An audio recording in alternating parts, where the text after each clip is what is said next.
কি অবস্থা, কেমন আছেন সবাই? দেখেন এই আবুল তাবুল পেঁয়াজুর মুখের ভাষাটা আপনারা একটু শুনেন। শুনেন আপনারা। ও, তোমরা বুঝি তোমার মা বোনকে নিজেরাই চুদাচুদি করো নাকি? মনে হচ্ছে এইটা বই। ছি ছি ছি ছি ছি। দেখছেন কত ও, খারাপ? তোমরা দেখেন তোমার মা বোনের সাথে চুদাচুদি করো, এই জন্য তোমাদের চেহারার কুত্তার মতন চেহারা। এই জন্য তো তোমরা মাজার পূজারি ভণ্ড। একসাথে চুদা দেওয়ার পরে এরপর তার জন্ম হয়েছিল বাইন চুদের বাচ্চা, খানকির বাচ্চা, খানকির বাচ্চা, খানকির বাচ্চা। জুতার মালা গলায় দেওয়ার ব্যবস্থা করতেছে খানকির বাচ্চা। শুনছেন, দেখছেন কত খারাপ? একটা ডুমের বাচ্চার চেয়ে খারাপ এই ভাষাগুলা। বুঝছেন, ডুমের বাচ্চা এর থেকে ভালো ভাষা ব্যবহার করে।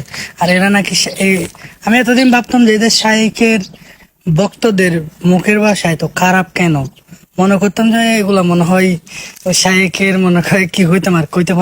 তো হে হচ্ছে শাইখের মানে ভক্ত ছিল, এই জন্য মানে মুখের ভাষা। মা, আজকে না দেখতেছি শাইখের ভক্তর থেকে শাইখের ভাষা আরো খারাপ বেশি। এ আবুল তাবুল পেঁয়াজুর ভাষা কিরকম দেখেননি? এ আবুল তাবুল পেঁয়াজু হেতে বলে আলেম, হেতে বলে অনেক বড় আলেম। হেতের ভাষা দেখছেননি আপনারা? হেতে কিয়া কয় আপনারা শুনছেননি? হেতের ভাষা দিয়ে আপনারা শুনছেননি? তাই আপনারা এসে অবশ্য কমেন্ট বক্সে যদি ভালো মন্দ যা বলা লাগে আপনারা কমেন্ট বক্সে এসে বলে দিবেন। আমার কিছু বলার নাই।